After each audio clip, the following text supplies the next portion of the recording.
수학을 잘하려면 기술도 필요하죠. 계산하는 거라든지 여러 가지 기술이 있어요. 기술보다는 지식이 더 중요하죠. 학년이 올라갈수록 어릴 때는 뭐 계산만 가지고도 수학 잘한다 소리 들 수 있는데 학년이 올라가면은 개념이나 원리, 기본 유형, 문제 유형 잘 알아야 돼요. 이걸 잘 정리하고 있어야 돼요. 근데 이것보다 더 중요한 게 저는 능력이라고 생각합니다. 사고력도 있고요. 글을 읽고 이해하는 능력, 정보를 처리할 수 있는 이해력, 이런 것들이 더 중요해요. 지금 지식은 조금 부족한 학생이 능력이 좋으면 뒤쳐져 있지만 쭉 빼가서 추월할 수도 있더라고요. 그런 거 많이 보셨을 거예요. 그래서 지금 지식이 많은 것도 좋고 지식 하나 더 채워주는 것도 좋지만 능력 자체를 크게 만들어주는 거 어릴수록 더 좋은 것 같아요. 근데 수학을 잘하는데 능력을 기르는 것보다 더 중요한 게 있습니다. 태도입니다. 예를 들면 성장 마인드셋, 최선을 다하는 태도, 문제를 끝까지 붙들고 늘어지는 태도, 그걸 과제 집착력이라고 파워라고 할 수도 있는데 정확하게는 파워라기보다는 태도 또는 믿음입니다. 근데 이런 것보다 더 중요한 게 제가 생각하기엔 정서입니다. 자신감이라든지 성취감, 호기심, 생각하는 걸 재밌어하는 거 이런 거 중요합니다. 그리고 틀려도 괜찮다 이런 안정감이 수학을 하는데 굉장히 중요해요. 그리고 애착관계. 애착관계는 수학하고 관계가 없을 것 같죠. 근데 제가 해보면은 이게 굉장히 수학에 영향을 많이 미칩니다. 대표적인 게 안 풀리고 어려운 문제 만났을 때 굉장히 부정적 감정이 막 생기거든요. 이 감정을 잘 처리하려면 성장 마인드셋도 필요하고요. 과제 집착력도 필요하고요. 안정감도 필요해요. 근데 이 모든 거의 밑바탕에는 나는 사랑스러운 존재야. 무조건적인 사랑을 받고 생겼던 그런 애착관계, 정서적인 안정감이 꼭 필요해요. 그거 없는 학생은 자기가 있는 그대로 존중을 못 받기 때문에 자꾸 결과에 얽매이더라고요. 남과 비교해서 1등을 해야 되거나 다 맞아야 되거나 뭔가 하여튼 결과가 좋아야 나도 가치 있다 생각하기 때문에 결과가 잘 안 나올 때 못 견뎌해요. 이런 애들을 완벽주의라고 할 때도 있고 승부욕이 강하다, 경쟁심이 강하다 이렇게 볼 수도 있는데 그 배후에는 불안정 애착관계가 저는 있다고 생각을 합니다. 그래서 이 수학 공부하는데 굉장히 영향을 많이 미쳐요. 한 2등급, 3등급까지는 그냥 많이 하면 돼요. 그런데 1등급 또는 상위 1% 안에 들어가려면 진심으로 전심전력을 다해야 되는데 그럴 때 애착관계가 불안정한 학생들은 전심전력을 다하기가 쉽지 않아요. 전심전력을 다하는 것은 결과보다 과정에 초점을 맞출 때 전심전력을 다할 수 있거든요. 하다 보면 늘 어려움이란 게 있단 말이에요. 내 뜻대로 안 되는 상황이 누가 나를 앞질러 갈 수도 있고 안 풀려서 10분, 20분 해도 안 될 수도 있고 막연하게 불안하고 답답하고 두려울 수도 있고 많아요. 그 많은 어려움이 부정적 감정을 불러일으키는데 그 감정을 이길 수 있는 힘은 애착관계에서 나옵니다. 내가 뭔가 남을 1등하지 않아도 내가 뭔가 좋은 아웃풋을 내지 않아도 존재 자체로 사랑스럽고 존중받을 수 있다. 내 감정이 어떤 감정이라도 불안한 감정, 부정적인 감정, 짜증나는 감정, 어떤 감정이든 내 감정은 그 자체로 존중받을 수 있어. 이걸 털어놔도 위험하지 않아. 늘 빵긋빵긋 웃어야 되고 해피 스마일 해야 되고 그렇지 않아. 라는 그 안정감이 있어야지 어려울 때 이겨낼 수 있습니다.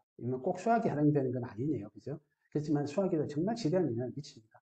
그래서 이거가 매우 중요합니다. 그 다음에 그 중에서 성장 마인드셋만 오늘 조금 특별하게 다룰게요. 1학년하고 2학년이 큰 차이가 없는데 어제 1학년 간담회를 했거든요. 그래서 2학년 간담회는 좀 다른 정보를 드리고 싶어서 내용을 조금 더 가다듬었어요. 1학년 간담회에도 2학년 학부모님들이 아시면 좋을 내용들이 있어요. 그래서 1학년 간담회 유튜브 영상 올려놨으니까 참고하셔도 괜찮습니다. 자, 넘어갈게요. 성장 마인드셋.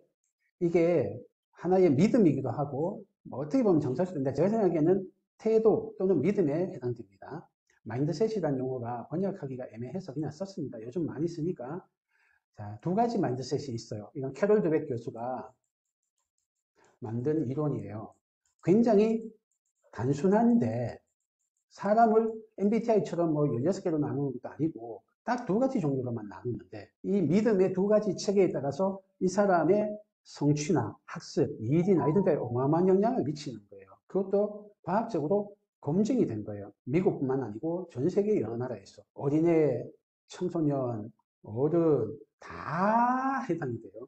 성별도 관계없이 남자나 여자나 인종도 관계없이 어떤 인종, 어떤 성별, 어떤 나이, 어떤 국가에서도 다 확인이 됐어요. 수백 개 나라에서 검증을 했는데 됐고 우리나라에서도 여러 번 실험했는데 이게 다 맞아요. 이 마인드셋 이론이 뭐냐 하면은 사람은 자기의 능력, 재능에 대해서 두 가지 믿음 체계가 있다. 하나는 고정 마인드셋이 있고 하나는 성장 마인드셋이 있다. 이거에 따라서 굉장히 많은 거가 달라진다 하는 거예요. 자, 그럼 어떤 마인드셋이냐?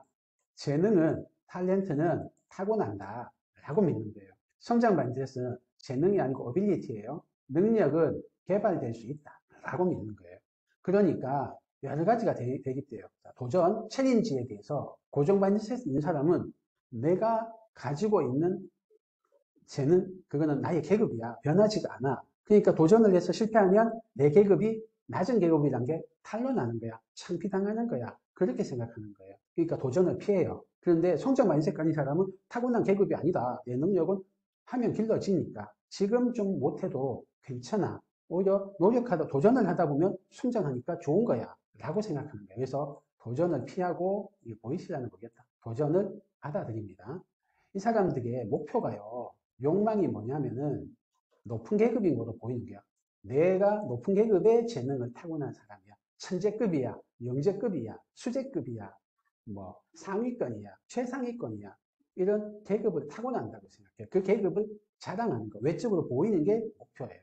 그런데 이 사람들의 목표는 배우고 성장하는 거예요. 외적으로 뭔가 누구랑 비교하고 이런 게 아니에요. 그냥 내가 지금 약한데 뭔가 해서 내가 성장하면은 좋아. 성장하는 그 기쁨이 목표가 돼요. 다르죠? 외적이냐, 내적이냐. 그러니까 도전도 달라지고요. 어려움을 만나면 여기는 쉽게 포기해요. 어려움을 만나면. 왜 그러냐면 내가 뭐 몇 번 했는데 안 돼. 이건 내 재능이, 타고난 재능이 부족해서니까 더 이상 노력할 필요가 없죠. 못 푸는 건 못 푸는 거야. 끝. 쉽게 포기하죠. 이런 애들이 보면 하나 틀리면 막 울고 짜증내고 100점 못 맞으면 막 괴로워하고 뭐 예를 들면은 완벽주의 성향을 보일 때가 많아요. 그게 원인은 고정 마인드셋을 가져서 그렇습니다. 근데 어려움을 만나면 성장 마인드셋 가진 사람은 괜찮아요. 어려움이란 거는 당연한 거니까. 지금 내 능력보다 높은 도전을 하니까 지금 어려운 건 당연해. 하지만 내가 노력하면은 잘할 수 있어. 그러니까 어려워도 쉽게 포기하지 않아요. 끈기가 있고 과지직천력이 있죠. 노력에 대해서 이 사람들은 좀 하찮게 생각해요. 왜냐하면 재능이 그 사람의 클래스야. 지금 내가 노력을 좀 덜해서 아웃풋이 덜 나오지. 노력하면 내 계급만큼 나오는 거야. 이렇게 해요. 예를 들면 시험은 큰 시험 앞두고 아우 야 나 밤새 뭐 예를 들면 남자 같으면 술 먹었더니 술 먹고 놀았어. 어떤 애는 일주일 동안 일부러 공부를 안 해요. 시험 기간에. 왜냐하면 성적이 안 나와서 창피를 당하는 이유를 노력에 두는 거예요. 아, 내는 머리는 좋은데 노력 안 해서 그래. 부모님도 아우 저희 애가요 머리는 좋은데 노력을 안 해요. 이렇게 자꾸 자기 합리화를 해요. 왜냐하면 고정 마인드셋 가진 사람은 자기가 낮은 아웃풋, 성과가 나쁘면 내 계급이 떨어진다고 생각하니까 못 견디는 거예요. 그래서 자기 합리화를 해야 돼. 계급은 높은데 그냥 별거 아닌 노력이란가 사소한 노력이란가 안 해서 그럴 뿐이야. 노력만 하면 나 얼마든지 높은 계급 가 라고 자기 합리화를 하고 외부에 일부러 그걸 떠벌려요. 자기도 그렇게 반쯤은 믿지만 외부에 일부러 떠벌려요. 그래야 자기 평판을 유지하니까. 이 사람들은 보이는 게 중요한 사람들이니까. 그런데 성장 마인드셋 있는 사람은 노력은 가장 중요한 거라고 생각해요. 왜냐하면 노력하면 나의 능력과 재능을 성장하는 거니까 노력이 가장 중요하죠. 지금 실패하는 거를 성공으로 이끄는 것도 노력이니까 노력이 가장 중요하다고 생각하죠. 다른 사람이 뭐라고 피드백을 줘요. 그러면 안 받아들여요. 어차피 재능으로 정해져 있는 건데 받아들이는데 자존심이 상한다고 생각해요. 근데 이 사람들은 피드백을 아주 적극적으로 받아들여요. 왜냐하면 내가 성장하는데 도움이 되니까. 이 사람은 남이 잘하면 배 아파요. 위협을 느껴요. 그러니까 유리 멘탈이 되기 쉬워요. 자기 1등 하고 있어. 근데 뒤에서 2등이 뚜벅뚜벅 쫓아와요. 그거 계속 신경 쓰다가 자기 플레이 무너지고 오도독하기가 쉬워요. 남이 잘 되면 배가 아파요. 왜냐하면 내 계급이 낮아진다고. 상대적 계급이. 근데 이 사람들은 남이 잘 되면 영향을 안 받아요. 오히려 기쁜 마음으로 칭찬하고 축하해 줄 수 있어요. 남이 잘되든 안 되든 나는 나의 플레이를 하니까. 지금 내가 그 사람보다 못해도 내가 노력해서 또 성장하면 되니까. 자, 누가 더 공부 잘하겠습니까? 자기 플레이 하면서 묵묵히 최선을 다해서 어려움을 만나도 끝까지 매달린 사람이 잘하겠어요. 누구를 꼭 이겨야 되고 1등 해야 되고 100점 맞아야 되고 틀리면 내 자존심이 상하고 내 계급이 떨어진다고 생각해서 달달달달 떨고 잘하면 교만하면서 누가 쫓아올까 봐 불안하고 못하면 계급 낮다고 기죽고 일부러 숨기고 우리 학원에 오면 틀릴까봐 보일까봐 가리고 푸는 애들이 있어요. 한번 틀리면 다 지워버려 푸는 거죠. 걔들이 다 고정 마인드셋 가진 애들이에요. 지금 한 2학년쯤 되면은 벌써 마인드셋이 형성이 꽤 많이 되어 있습니다. 이게 여러분이 생각하는 이상으로 여러 분야에 많이 영향을 미치고 정신건강에도 영향을 미칩니다. 그런데 그게 단순히 하나, 재능은 타고난 거고 내 계급은 타고난 재능에 따라 정해져 있어. 금수저, 인수저, 뭐 다이아몬드 수저, 흑수저 이렇게 그렇게 믿느냐, 성장할 수 있다고 믿느냐에 따라서 너무너무 다릅니다. 좋은 책이나 유튜브에 성장 마인드셋 치면 좀 있어요. 검색해서 자녀분과 같이 꼭 여러 번 이야기를 좀 나눠주십시오. 일단 여러분부터 생각을 좀 바꾸셔야 돼요. 저는 캐롤 드웨 교수의 옛날에는 새로운 성공의 심리학이고 요즘은 마인드셋이라는 제목으로 바꿔서 재출간됐는데 요즘 게 번역이 좋아요. 옛날 건 좀 번역이 이상했거든요. 캐롤 드웨 교수의 마인드셋 책을 좀 보시기를 권합니다. 저한테는 인생 책 중에 하나예요. 제가 이 책을 읽고 남과 비교하는 마음 사라졌고요. 교만함과 열등감 사이로 오가던 게 없어졌어요. 마음의 평화가 왔고 다른 사람들을 더 잘 이해하게 됐어요. 여러분도 한번 보시기를 권하고 그거 읽고 자녀분하고 이거를 좀 심어주시길 권합니다. 어린이 눈높이에 대한 책들도 좀 있어요. 한국엔 잘 없어요. 제가 이거 번역해서 출판하려고 했는데 아직은 제 주제가 역량이 고까지 안 돼서 출판사까지 못했는데 외국 책 중에 영어로 된 것들도 꽤 있더라고요. 제가 찾아봤는데 어린이 눈높이에 맞는 책들이 있어요. 그래서 성장 마인드셋 이렇게 아마존에서 검색하시면 책이 나옵니다. 그런 책도 좋고 유튜브도 있으니까 같이 좀 보시면서 말씀 나누십시오. 너무 권해드립니다. 자, 조금만 더 할게요. 성장 마인드셋이 얼마나 영향을 미치는지. 이거는 캐롤 드웨 교수가 실제로 뉴욕에서 했던 실험이에요. 캐롤 드웨 교수는 하버드대 심리학 교수하다가 지금 스탠포드 대학 심리학 교수예요. 자, 이분이 어떤 실험을 했냐면 뉴욕의 5학년들한테 두 그룹으로 나눠요. 똑같은 애들이요. 다 모든 건 똑같은 애들이에요. 뭐 인종이나 뭐 소득 수준이나 성별이나 수학 성적이나 다 똑같은 애들이에요. 똑같은 두 그룹으로 나눈 다음에 쉬운 시험을 한쳤어요. 쉬운 시험을. 그리고 한 그룹은 너 참 똑똑하구나 해서 타고난 재능에다가 능력에다가 초점을 맞춰서 칭찬을 했어요. 시험 다 잘 쳤거든요. 한 그룹은 참 애썼구나 노력에 대해서 칭찬을 했어요. 일부러 마인드셋을 조작을 한 거죠. 그래서 요 집단 사이에 마인드셋을 살짝 영향을 미치려고 두 그룹을 나눴어요. 하나는 고정 마인드셋으로 조작한 그룹, 하나는 성장 마인드셋으로 조작한 그룹. 자, 그런 다음에 실험이 이제 진행됩니다. 두 번째, 애들한테 선택하게 했어요. 자, 시험을 고를 수 있어. 쉬운 시험이 있고 어려운 시험이 있어. 뭐 칠래? 하니까 고정 마인드셋 있는 애들은 쉬운 시험 골라요. 고정 마인드셋은. 왜냐하면 물어봤어요. 왜 이거 골랐니? 하니까 잘 치는 게 좋았어요. 뭐 이렇게 하는데 다 들어보면 정리하면 높은 점수 안 나와서 내 재능이 높다고 칭찬받았는데 그게 깨지는 게 싫다는 거예요. 내 정체가 탄로나는 게 싫다는 거예요. 높은 계급으로 보이고 싶다는 거예요. 그런데 성장 마인드셋 있는 애들은 어려운 시험식을 주로 골라요. 왜 이걸 골랐니? 하니까 쉬운 거 시시해요. 어려워야 재밌어요. 머리 써야 재밌어요. 뭐 이런 식의 하여튼 자기가 성장하는 거에 도움이 되는 걸 고르는 거예요. 예를 들어 성장 마인드셋은 성장에 도움이 된다. 그런 취지로 어려운 시험지를 골라요. 그래서 도전을 즐기느냐 아니냐가 달라지기 시작했죠. 그 다음에 세 번째 시험 또 쳐요. 이번 시험은 엄청 어려운 시험이에요. 매우 어려운 시험이에요.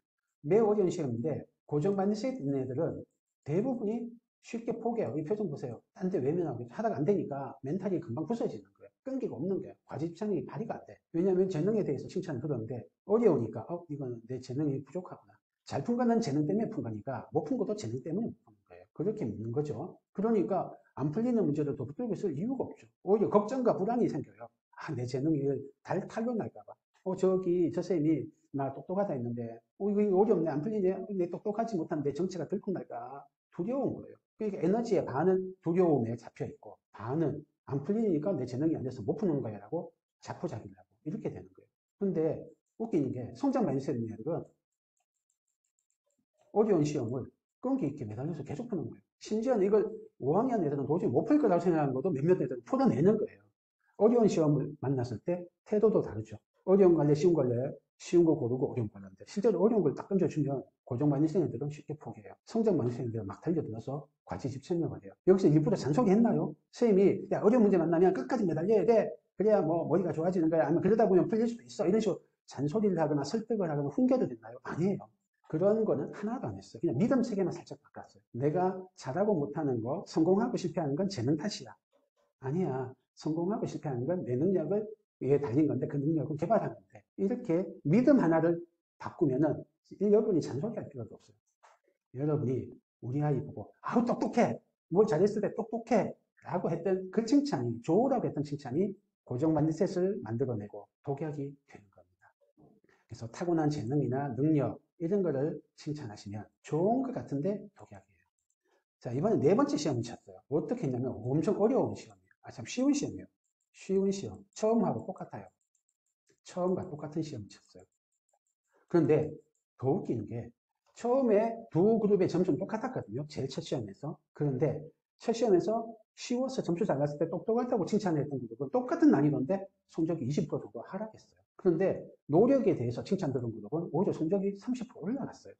여러분 머리 타고난다고 생각하시죠? 수학머리 개발 안 된다고 생각하시죠? 그런 경우 많아요. 그죠? 수학머리는 타고나는 거야. 근데 아니라니까요. 이 간단한 믿음, 재능은 타고났느냐, 노력하면 성장하느냐, 개발될 수 있느냐. 요 믿음 하나로 첫 시험하고 네 번째 시험하고 불과 1시간 정도, 2시간 정도밖에 안 지났습니다. 한두 시간 사이에 이 사람의 재능이나 이게 변하나요? 변할 수가 없잖아요. 그런데도 성적이 똑같은 시험을 두 번 쳤는데 첫 번째랑 네 번째. 중간에 한번 어려운 시험, 좌절을 거치고 나니까 멘탈이 부서져가지고 고정 마인드셋 있는 애들은 성적이 떨어진 거예요. 근데 성적 마인드셋 있는 애들은 오히려 성적이 더 올라요. 얘가 알고 있던 지식도 달라진 게 없고 뭐 능력도 달라진 거 없는데 이 정서가 이만큼 영향을 미칩니다. 그래서 무엇이라고 믿느냐, 어떤 태도를 가지고 있느냐, 이게 정서에도 영향을 미치고 아웃풋, 점수에도 지대한 영향을 미칩니다. 이거를 캐롤 드웨이 교수가 처음 이걸 해서 이제 논문을 발표했어요. 센세이션하죠. 그러니까 전 세계에서 막 다 따라해봤는데 다 동일한 결과가 나요. 우리나라도 EBS하고 KBS에서 이 실험을 한 걸 제가 봤어요. 똑같아요. 애들 대상으로 실험을 했는데 똑같은 결과가 나옵니다. 그거를 피사라고 전 세계에서 청소년들의 학력을 이제 검사하고 이제 좋은 정책을 제안하는 그룹이 있어요. 피사 시험은 우리도 유명하잖아요. 뭐 핀란드가 제일 잘하고 우리 한국 잘하고 뭐 그런 거 하는데 그런 데서 전 세계적으로 연구를 했어요. 이거는 이제 미국 연구입니다. 미국은 7학년 가을이 중1입니다. 우리랑 다르게 가을 학기라서 중1 입학할 때 성적을 봤어요. 자, 여기는 고정 마인드셋이에요. 머리에 막 쇠사슬이 있죠. 여기는 성장 마인드셋이에요. 아이들의 마인드셋을 조사했어요. 했더니 입학할 때 고정 마인드셋 애들은 성적 중1 입학할 때 71점이었어요. 얘들은 73점이었어요. 조금밖에 차이 안 나죠. 그런데 성장 마인드셋 하나만 달라요. 인종도 똑같고 다니는 학교 뭐 지역 이런 거 다 통계적으로 발라냈어요. 이건 미국 한 군데서만 한 게 아니고 여러 지역에서 실험한 거거든요. 자, 이렇게 두 학기, 세 학기가 지났어요. 세 학기가 지났더니 성적 차이가 더 벌어졌어요. 성적 많이 세는 애들은 중학교 들어가서 성적이 좀 올라갔고 고정 많이 세는 애들은 미세하지만 하락했어요. 지나면 더 벌어집니다. 신기하지 않아요? 요 믿음책이 딱 하나인데 그 하나가 이 정도 크게 영향을 미칩니다. 집단적으로. 이런 거는 굉장히 많은 데서 보입니다. 대표적인 게요. 남자는 언어가 약하고 수학을 잘해. 여자는 언어가 강하고 수학을 못해. 이런 믿음이 있단 말이에요. 그래서 미국에서 한 십몇 년을 조사했어요. 미국 전체를 대상으로. 그래서 SAT 관련해서 했더니 진짜 남자가 수학을 잘하고 남자가 언어를 못하고 뭐 그렇게 사회 통념대로 나왔어요. 그래서 그게 교과서에 실린 정도였어요. 그런데 그 몇 년 뒤에 이번 전 세계 차원에서 조사를 했어요. 그랬더니 어떤 일이 벌어졌냐면요. 북유럽 같이 성평등 지수가 높은 나라는 남자, 여자 수학 성적 차이가 안 나요. 그리고 남자, 여자 수학 성적 차이가 뭐랑 비례하냐면 성평등 지수하고 완전 비례하는 거예요. 미국은 좀 불평등이 있는 나라거든요. 그래서 그만큼 남자, 여자 갭이 있고요. 저기 이슬람이나 이렇게 이제 성차별이 더 심한 나라는 수학 성적이 더 벌어지는 거예요. 우리나라는 어디쯤일까요? 우리나라 성평등 지수가 거의 이슬람권하고 비슷해요. 뭐 제도적인 건 다른데 의식적인 면은. 그래서 중요한 건 의식이거든요. 그래서 전 세계 차원에서 조사하니까 성평등 지수하고 남녀 수학 격차가 비슷하게 비례한다. 바꿔 말하면 믿음이 아웃풋에 영향을 미치는 거예요. 여자는 수학을 못한다고 믿으니까 못해요. 이런 종류의 실험을 어마어마하게 많이 했어요. 어마어마하게 많이. 미국의 MIT 대학생 상대로 실험을 했어요. 다 똑똑하죠, 그죠? 똑똑한데 남자, 여자 대학생 딱 모아놓고 뭐 여자는 수학을 못하고 이런 기사를 하나 보여줘요. 그리고 시험을 딱 치면은 성적 차이가 벌어져요. 그런 거 없을 때는 거의 같았는데 또 더 웃긴 게 이번 남자만 대상으로 했어. MIT 대학생 남학생만 거기에서 뭐 아시안계는 수학을 잘하고 뭐 하고 이렇게 그런 기사를 보여준 그룹하고 아무것도 없는 그룹하고 딱 대조를 해요. 그래서 아시안계통이 수학을 잘한다는 기사를 봤는데 시험을 딱 치잖아요. 그럼 아시안 수학 성적은 올라가고 백인 대선 성적이 떨어지는 거예요. 남자도. 그러니까 믿음이 진짜 영향을 많이 미칩니다. 그런데 여러분이 꼭 성장 마인드셋을 갖춰주시기 바랍니다. 여러분이 믿으면 여러분한테 좋고 자녀한테도 좋은 선물이 됩니다. 자, 그 다음에 2학년 수학학습 로드맵 간단히 말씀드릴게요. 저학년일 땐 국어가 가장 중요합니다. 독해력, 문해력, 뭐 언어 사고력 이게 가장 중요해요. 공부를 위해서 딱 하나만 하라면 얘입니다. 국어입니다. 자, 사고력 수학 아직은 필수입니다. 유지하십시오. 3학년 때도 필수예요. 문제결력 수학 1학년은 한 상위권만 하십시오. 근데 2학년들은 다 하십시오예요. 제가 조금 바뀌었어요. 최근에. 전에는 2학년까지도 한 절반 정도까지만 하시고 하위권 애들은 교과하는 데 집중하십시오 했는데 이제 바뀌었어요. 2학년 2학기쯤 되면 다 하십시오. 1학기 때는 모르겠어요. 2학기 때는 다 하십시오. 이 간담회에 참석하신 분들이 어느 정도인지 모르겠는데 또 이 유튜브 보시는 분들 유튜브 올릴 거거든요. 어떤 정도인지 모르겠는데 2학년 2학기 정도 되면 문제결력 수업 다 하십시오. 뭐 이건 시중에서는 사고력이라고 불러요. 필즈, 103, 팩터, 뭐 3%, 뭐 이런 것들이 있는데 다 하십시오. 문해기는 좋아요. 자, 근데 똑같은 어려운 문제 풀는데 심화 문제 하면 안 돼요. 교과 심화. 교과 심화도 나쁘지는 않은데요. 정답률 70% 넘어가는 애들은 하십시오. 그것도 괜찮아요. 근데 교과 심화 문제인데 정답률 50%가 안 나온다. 예를 들면 최상위를 푸는데 하이레벨은 정답률이 50% 정도밖에 안 나온다면 스톱하십시오. 그 에너지로 그냥 문제결력 전문교재, 필즈 1031 같은 거 하십시오. 이건 제가 유튜브에도 올린 적이 있고 1학년 간담회도 됐으니까 더 길게 안 할게요. 다음 사고력하고 문제결력을 키우는 방법은 몰입하고 주도적으로 스스로 탐구하는 방식이 좋습니다. 이것도 1학년 영상 참고하시고요. 다른 영상이 너무 많아서 넘어갈게요. 자, 교과수학은 요 다음에 있습니다. 자, 교과수학 상위 4%쯤 되면 최대한 선행하십시오. 무리하게 수박 거달기 선행은 하지 마시고 학생이 거부하는 덕질을 끌고 가지는 마시는데 학생이 할만하다 하면은 소화할 수 있는 만큼은 최대한 하십시오. 상위 4% 애들은 그렇게 하십시오. 그래야 다음에 기회를 안 놓치거나 나중에 헐레벌떡 달리기 무리하게 좀 달리기를 안 해도 되면 편안하게 자기 페이스로 갈 수 있어요. 그리고 초등 3학년 과정부터는 최상위 수학해도 좋아요. 최상위 수학해도 좋습니다. 얘들은. 최상위 수학 오케이. 상위 4%에서 10% 2등급 학생들이거든요. 여기는 한 2배속 정도 선행하십시오. 한 학기에 두 학기 진도 나가는 거. 교재는 한 두 번 정도 하셔도 되고요. 심화 문제집 최상위 풀어도 좋고 힘이 조금 붙이면 최상위 풀지 말고 응용까지만 하십시오. 그래도 괜찮아요. 교과 꼭 심화해야 되는 거 아니에요? 최상위 꼭 해야 되는 거 아니에요? 하시는데 아니에요. 최상위 할 때 개념이나 원리를 정확하고 깊이 있게 이해하는 용도는 응용서로도 충분해요. 문제결력 기르는 용도는 문제결력 전문교재 103이나 필적으로도 괜찮아요. 정답률 보고 결정하십시오. 다음에 상위 10%에서 30%, 3등급에서 뭐 조금 더 넘어가는 학생들까지요. 이 학생들은 2학년 1학기라면 굳이 선행할 거 없이 연산만 선행해도 되는데, 2학기 지금 11월 달이잖아요. 이제 슬슬 선행 시작하십시오. 이 학생들도 1.5배속. 그러니까 학교 진도 원래 나가면 6개월에 한 학기잖아요. 그거보다 조금 더 빠르게 한 넉 달 정도에 한 학기. 이 정도 페이스로 천천히 페이스 나가십시오. 이 학생들은 완전 학습하면서 가야 돼요. 완전 학습에 관한 건 제가 유튜브에 올린 적 있습니다. 초등수학 공부법이라고. 그거 참고하십시오. 이 학생들도 심한 문제 풀지 마세요. 응용서만 하세요. 무슨 응용 이런 것만. 대신 개념이나 원리 또 문제 푼 거를 선생님 놀이를 좀 시켜주세요. 자기가 뭘 배웠고 그게 어떤 내용이고 자기가 뭘 풀었는데 어떻게 풀었다를 자랑할 기회를 좀 주세요. 그게 되게 도움이 됩니다. 개념이나 원리를 완전 깊이 있게 이해하는 데도 도움이 되고요. 그래요. 자, 한 상위 3분의 1 미치다. 중상위권이 아니다. 그냥 중위권이나 하위권이라면은 선행하지 마세요. 현행만 하시고 현행은 한 응용 정도까지만 하세요. 중요한 건 완전 학습입니다. 완전 학습을 시켜주세요. 완전 학습이 어떤 거냐는 제가 해놨으니까 앞에 영상들 참고하십시오. 연산은 꼭 병행하십시오. 3학년 1학기까지 병행하세요. 그리고 이 학생들은 국어 진짜 중요하니까 국어에 많은 시간을 들여주세요. 그러면 우리 아이가 이 중에 어딘지 어떻게 알아요? 전문가하고 상담하시는 걸 원합니다. 보통은 좀 위의 거를 무리하게 쫓아가시는 경우가 많아요. 다칩니다. 그러면 개념이나 원리도 수박 거달기도 되고 학생의 멘탈은 많이 다칩니다. 느리게 가도 손해 없으니까, 큰 손해 아니니까 좀 보수적으로 설정하십시오. 정답률 70% 기준으로 하시면 됩니다. 정답률 70%. 만약 최상기를 하는데 다 70% 되는데 하이레벨이 50% 온다다. 그럼 하이레벨은 하시면 안 돼요. 그럼 최상위가 안 맞다는 뜻이에요. 최상위는 하이레벨 하려고 하는 교재인데 하이레벨은 스톱. 자, 저희 학원 기준으로요. Y1반이 현재 진도 나가고 있습니다. 2학년 3월에 개설돼서 1월 달에 6-1 할 예정입니다. Y2반 이미 하고 있어요. 1월 달에 5-1, 2 할 예정이에요. Y3반도 이미 개설해서 가고 있습니다. 1월 달에 4-2 할 예정입니다. 뜻이 있는 분은 저희 학원 문의해 주세요. 그리고 그 다음으로도 이번 겨울방학 때 또 새로운 반이 개설되거든요.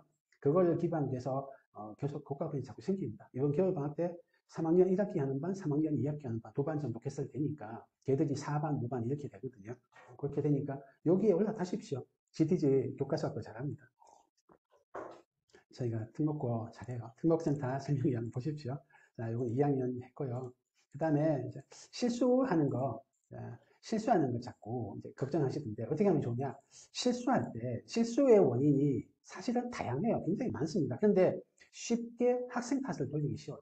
아우 제가 타고난 게 칠칠찮아서 아니면 절대 정신을 집중 안 해서 이렇게 학생이 집중 안 했거나 타고나기를 좀 실수가 많다거나 이런 식으로 학생 탓을 하지 마십시오. 원인 분석이 안 돼요. 원인이 진짜 다양하게 많거든요. 여러분이 모르실 수도 있어요. 그래서 이건 원인이 참 많으니까 학생 탓을 하지 마시고 그리고 보통은 실수를 잡아주려고 동기부여하려고 질책하세요. 우리가 다른 사람들 뭐 할 때도 주로 채찍을 많이 쓰거든요. 잔소리도 하시죠. 잔소리나 질책, 나무라고 어떤 분은 때리기까지 하시더라고요. 근데 그렇게 해서 동기부여가 되긴 됩니다. 하지만 이런 외적 동기로 사람을 움직이는 것은 굉장한 부작용이 있습니다. 그걸 한번 이제 옛날에 영상 올린 거 있는데 하여튼 너무너무 큰 부작용이 있어요. 제일 큰 부작용은 부모 자식 사이가 나빠집니다. 두 번째로는 실제로 내 실력을 성장시키고 나를 안 틀리게 만드는 데 초점을 두기보다는 혼나지 않는 게 초점을 둬요. 그러면은 부모한테 대들어서 혼내는 걸 차단하려고 할 수도 있고요. 아니면은 자기 결과를 속이거나, 속이는 데 있어요. 성적표 수정하고 이렇게. 아니면 가려요. 위축돼서. 이게 제일 많죠. 착한 애들이니까. 자기 틀리는 걸 가려요. 더 크게는 무서워해요. 도전을. 고정 마인드셋이 돼버리는 거죠. 그래서 틀릴까 봐 달달 떨면서 모르면 알려달라고 해버려요. 도전을 안 해요. 끈기가 없어져요. 왜냐면 틀리면 혼나는데 모른다 하면 알려주니까. 별표는 혼 안 나는데 틀리면 혼난다. 이렇게 되기가 쉬워요. 그러면은 별표 쳐버리셔야 됩니다. 자, 틀린 거를 질책하지 마세요. 저희가 쓰는 방법은 이렇게 합니다. 반반 노트를 쓰게 해요.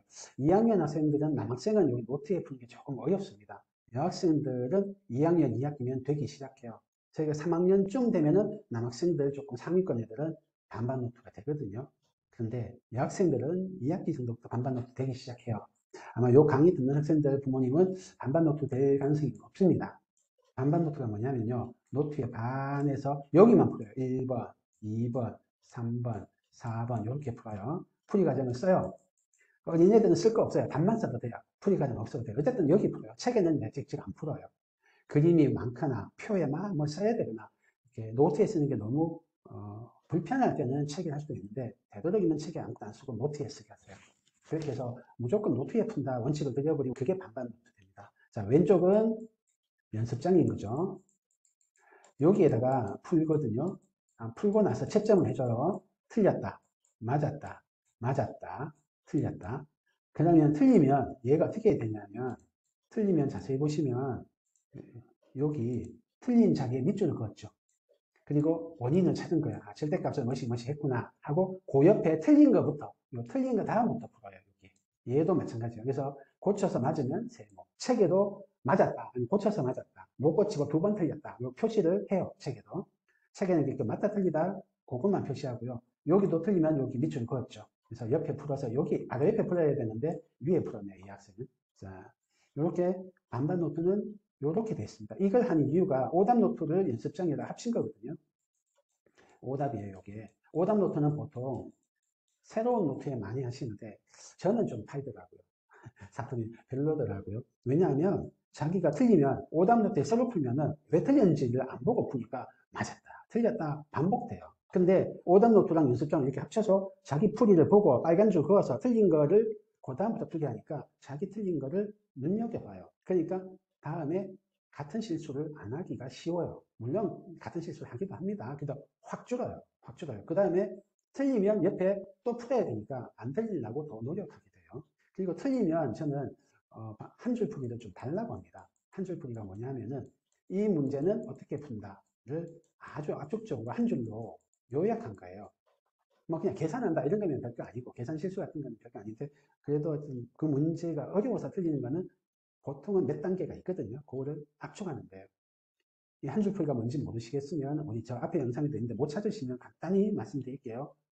정석 공부해 보신 분은 아실 텐데 문제 밑에 빨간 글씨로 정석해서 줄이 있어요.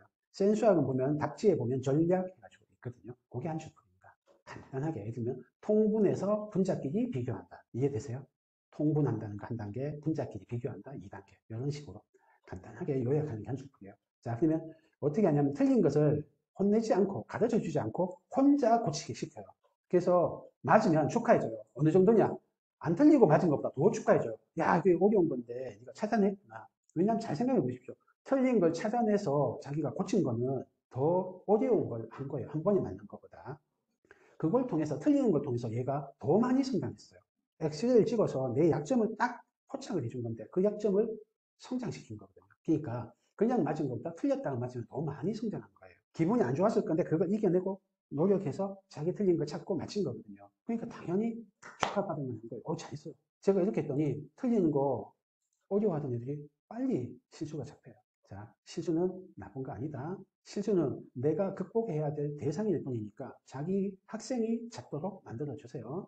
실수 잡으려고 옆에서 잔소리하거나 나무라거나 뭐라고 하시면 부작용이 너무너무 큽니다. 자, 그 다음에 스탠포드 대학에 카하고 월튼이라는 교수가 실험을 했어요. 사람들 실험자를 모집해서 다 비슷한 그룹이에요. 딱 두 그룹으로 나눠요. 퍼즐을 풀라고 하고 잘 어려워요. 되게 어려운 퍼즐이에요. 잘 안 풀려. 그때 중간에 팁을 전달했어요. 자, 두 그룹 중에 하나는 일반 그룹이에요. 뭐냐면 진짜 어떻게 풀면 도움이 되는 팁을 적어놨어요. 다른 그룹은요. 웅호 그룹인데 팁 외에 팁을 주는 사람의 이름이 적혀 있어요. 예를 들면 윌리엄, 프롬 윌리엄. 그게 아는 사람은 아니야. 그냥 가상의 인물이에요. 아무 존재하지 않는 사람인데 그냥 사람 이름만 적었어. 캐서린 뭐 이런 식으로. 근데요. 내용은 똑같죠. 팁 똑같고 실험하는 사람들도 수준이 똑같고 문제도 똑같은데요. 우호 그룹이요. 일반 그룹보다 48%나 더 오래 걸려요. 시간이 1시간 했다면 얘는 한 100분 했다면 150, 148분을 하는 거예요. 다음에 얼마나 필요하냐 이렇게 체크를 하게 하는 거예요. 또 훨씬 더 필요한 거예요. 어려운 거, 낑낑 거리고.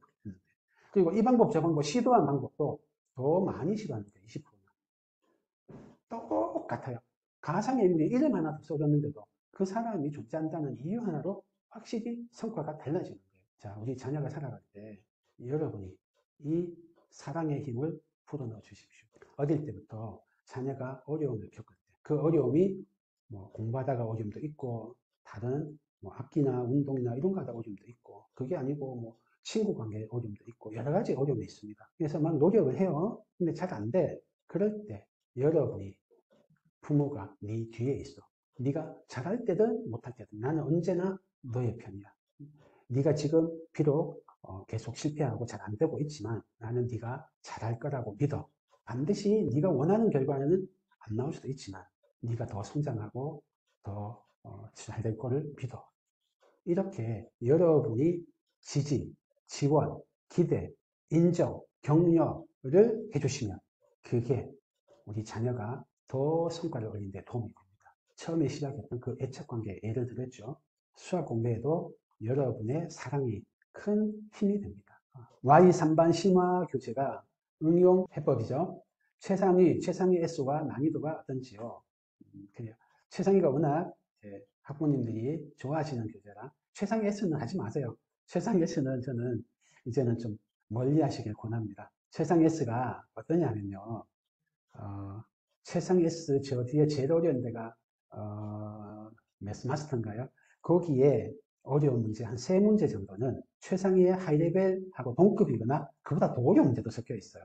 한 3문제, 4문제. 많지는 않은데 적지도 않아요. 근데 한 서너 문제가 어려운 문제가 섞여 있어요. 그런데 부모님 반응이 달라요.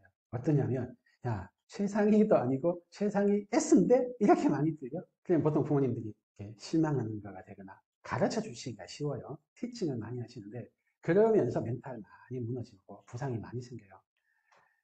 교과 심화 문제는 목표가 뭐냐면요. 지식학습, 개념이나 원리나 유형을 학습하는 게 목표가 아니고요. 능력 개발하는 게 주 목표예요. 심화 교재의 심화 문제는. 근데 주입을 해버리면 능력 개발은 안 되고 문제 유형을 외우게 돼요. 근데 심화 문제는 유형으로 출제가 잘 안 돼요. 왜냐하면 심화는 너무너무 다양한 문제가 있기 때문에 다 담을 수가 없어요. 그러니까 학습이 잘 안 돼요. 그러니까 애들은 자꾸 외울 것만 늘어나는 거예요. 그것도 부모한테 좀 쥐어박혀 가면서. 부모는 더 실망이 되는데 S인데 이걸 못 풀어. 최상이면 아예 이제 받아들이시는데 그래서 최상위 S는 하지 마시고 난이도 차이는 최상위라만 비교할게요. 어, 응용 해결의 법칙은 뒤에 어려운 문제, 제일 어려운 문제의 한 세 문제, 네 문제 정도는 최상위의 레벨업 정도 수준이에요. 하이 레벨까지는 잘 안 가더라고요. 어쩌다 한 번씩 있어요. 그래서 레벨업 정도 수준이다. 그러면은 응용 해결의 법칙만 하면은 최상위 하는 애들 영정 못 따라가느냐? 아니에요.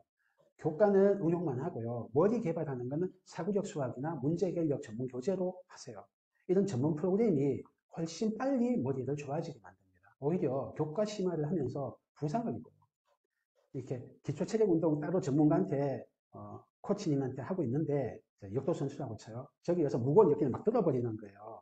그러면은 자세나 이게 잘 안 돼서 다치죠. 허리 다치고 어깨 다치고. 전문 교재가 더 좋습니다. 불안해 안 하셔도 됩니다. 응용만 하고 나중에 따라가는 거 많이 봤어요. 심지어 중학교 과정도 응용만 하고 A급 수학 다 안에를 뛰어넘는 거 많이 봤습니다. 꼭 안 해도 됩니다. 물론 뭐 정답률 70% 넘어가고 적당하게 할 만한 애들은 최상위 하면 괜찮아요. 그 다음 할게요. 기본 개념서는 여러 권 하는 게 좋은가요? 아니면 한 권만 반복 학습하는 게 좋은가요? 제가 이거를 블로그에 여러 번 올렸고 아마 그 영상에도 몇 번 올렸는데요.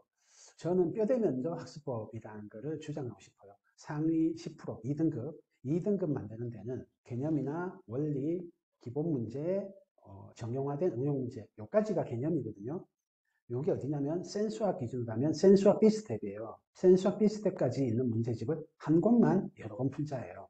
이런 경우 있어요. 어떤 애가 실력 정석 들고 막 풀어요. 한 3번 풀었다 그래요. 그런 애랑 기본 정석 7번 푼 애랑 시험을 쳤어요. 쉬운 시험도 아니고 그 학교 좀 경시대회 같은 어려운 시험을 했어요. 기본 정석 7번 한 애가 실력 정석 2-3번 한 애보다 훨씬 성적이 잘 나옵니다. 희한하죠? 그래요. 저는 이건 뭐 한두 번 아니고 뭐 엄청나게 많이 봤습니다.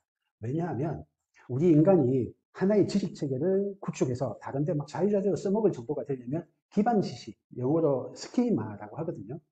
스키마가 될 때까지 단단하게 만들어야 돼요. 그게 뼈대가 돼요. 그 뼈대에다가 심화 문제나 뭐 변형 문제 이런 거를 갖다 붙여야지 돼요. 근데 뼈대가 단단하지 않은 상황에서 자꾸 살을 붙이면 그냥 우소소소 이렇게 무너져요. 철근이랑 기둥이랑 이런 거를 빼고 부실공사를 하면 암만 인테리어 잘하고 뭐 벽을 잘 세워봤자 소용없잖아요. 그 뼈대가 중요하잖아요. 뼈대를 먼저 단단하게 세우려면 지식이 막 집어넣으면 안 돼요. 여러분 아마 어려운 책 쭉 한번 읽었다고 쳐봐요. 다 읽는데 2달, 2주가 걸렸어요. 그게 머리에 남아있을까요? 파편적으로 몇 개만 있을 거예요. 그거를 써먹지 못할 거예요. 그런데 그거를 예를 들면 목차를 중심으로 해서 핵심이 되는 걸 여러 번 반복하면서 하면은 나중에 되면은 목차가 머리에서 그려지면서 그 내용을 쫙 다 파악할 수 있는 경우를 경험해 보셨을 거예요. 그때 보면 목차라든지 세부 목차라든지 그런 게 뼈대 역할입니다. 그게 단단히 서 있으면 그 다음에 파편적인 지식을 얘는 무슨 단원에 어디쯤 있지 하고 거기에 집어넣고 나중에는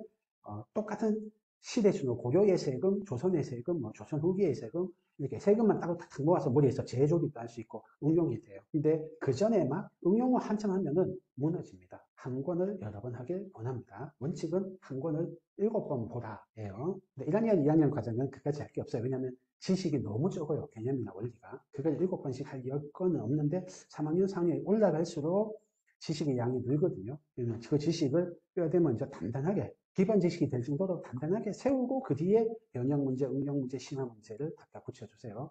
그런데 그 기본서 역할을 할 책이 좋아야 돼요. 좋아야 돼요.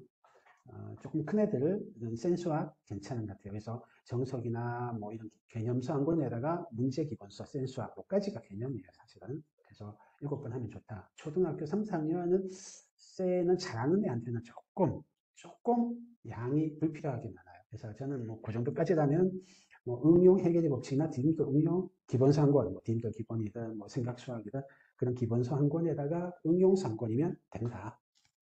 네, 그거를 여러 번 하시기를 권합니다. 그리고 하나만 더 팁을 여러 번 할 때 틀렸던 문제나 중요한 문제, 대표 문제거든요. 걔는 한 줄 풀이를 달면 좋습니다. 한 줄 풀이보다 더 좋은 건 제목을 다는 거예요. 네, 제목 다는 건 제가 시켜보니까 애들이 너무 어려워해요. 고등생은 제목이 잘 달려 있어요. 근데 중등생은 제목이 별로고 초등생은 진짜 별로거든요, 제목이.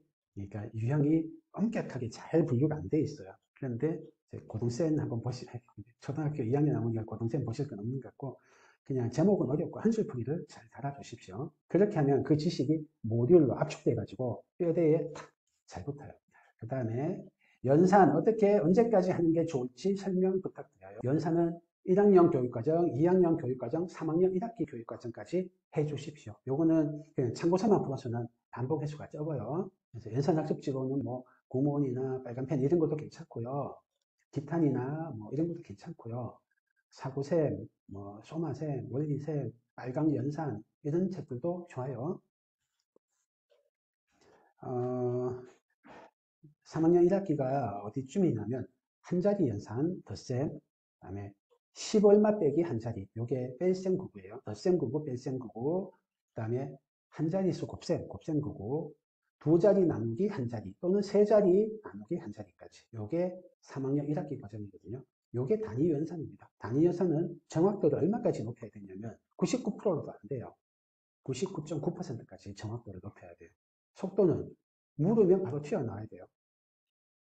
두 자리 곱하기 한 자리까지가 단위 연산이에요. 예를 들면 32 곱하기 7 하면 팍 나와야 돼요. 7 곱하기 4 하면 팍 나와야 되잖아요. 거의 그 정도 급이요. 두 자리 곱하기 한 자리는 팍은 안 돼요. 그래도 빨리 나와야 돼요. 한 자릿수 단위 연산 진짜 자동화가 돼야 돼요. 우리가 수영이나 뭐 자전거 타는 것처럼 무의식적으로 나올 정도로 시켜주셔야 돼요.